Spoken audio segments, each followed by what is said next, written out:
ক্ষমতানা জনতা, এই জনতার সংগ্রাম চলছেই চলবে।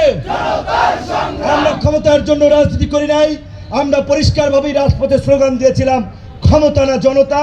জনতা, সেই জনতাকে নিয়েই আমরা রাজপথে যে দুর্বার আন্দোলন করে তুলেছি। আমরা পরিষ্কারভাবেই বলে দিতে চাই, এই গণ অভ্যুত্থানের চেতনার দোহাই দিয়ে কেউ যদি চাঁদাবাজিকে জায়েজ করতে চায়, দখলবাজিকে জায়েজ করতে চায়, জনগণের উপরে অত্যাচার নির্যাতন নিপীড়ন চালায়, আমরা আবারও তাদের বিরুদ্ধে দাঁড়াবো। আমরা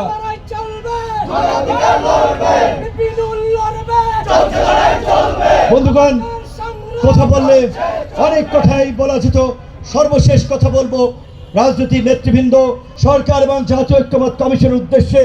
আপনারা জানেন 2000 ছাত্র, যুবক, পথ শিশু, সাধারণ মানুষ, বাসের ড্রাইভার, ফুটপাতের হকার জীবন দিয়েছে, কাউকে এমপি মন্ত্রী বানানোর জন্য জীবন দেয় নাই। তারা তাদের স্বপ্নের পরিবর্তনের নতুন বাংলাদেশ বিনির্মাণ করার জন্য জীবন দিয়েছিল। কাজেই তাদের সেই রক্তের শপথ আমরা আগামীতে তরুণদেরকে নিয়ে, এই অভ্যুত্থানের জনতাকে নিয়ে আমরা নতুন বাংলাদেশ বিনির্মাণ করব।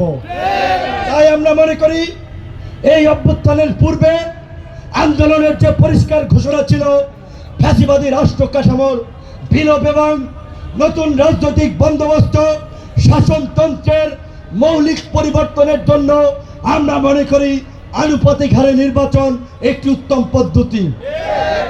যারা পিয়ার বোঝে না তাদের রাজনীতি করার দরকার নাই, ঘুমান আপনারা। যারা বোঝে তারা রাজনীতি করবে। পিয়ার হচ্ছে প্রপোর্শনাল রিপ্রেজেন্টেটিভ সিস্টেম, যাকে বলে সংক্ষেপে পিয়ার বা বাংলায় সংখ্যানুপাতিক পদ্ধতি। এইখানে আমরা বলছি, যদি বিদ্যমান পদ্ধতিতে নির্বাচন হয়, নির্বাচন হতে হবে আনুপাতিক হারে নির্বাচন। অর্থাৎ গণ অধিকার পরিষদ যদি সারা দেশ মিলে 20% ভোট পায়, তাদের 20 জন, আপনার 300 জন যদি সংসদ সদস্য হয়, তাহলে 3 দ্বিগুণে 60, 60 জন, 3 বিশে 60, 60 জন প্রতিনিধি সংসদে থাকবে। যদি বিএনপি ধরেন 50% ভোট পায়, তাদের 3×50 150 সিট সংসদে থাকবে। এইটা হচ্ছে একইভাবে অন্যান্য দল যদি বিদ্যমান পদ্ধতিতে সিস্টেম হয়, ঐক্যমত হয়। জাতীয় ঐক্যমত্য কমিশনের আলোচনা হচ্ছে আমাদের বিদ্যমান সংসদের পদ্ধতি পরিবর্তন হবে। কি পরিবর্তন হবে? দ্বিকক্ষ বিশিষ্ট সংসদ হবে। সংসদের উচ্চকক্ষ থাকবে, নিম্নকক্ষ থাকবে। নিম্নকক্ষে 400 সিট থাকবে, উচ্চকক্ষে 100 সিট থাকবে। নিম্নকক্ষে বর্তমান পদ্ধতিতে নির্বাচন হবে, উচ্চকক্ষে পিয়ার বা সংখ্যানুপাতিক হারে নির্বাচন হবে। আমরা বলেছি আমরা পুরোটা পিয়ার পদ্ধতিতে দাবি করেছি। পুরোটা যদি নাও হয়, অন্তত এইবার পরীক্ষামূলকভাবে উচ্চকক্ষের 100 আসনে সংখ্যানুপাতিক পদ্ধতিতে নির্বাচন হোক। কাজেই সেখানেও তাহলে সকল দলের প্রতিনিধিত্ব থাকবে। পার্লামেন্টে সকল দল কথা বলবে, জনগণের অধিকারের জন্য ভয়েস তুলবে।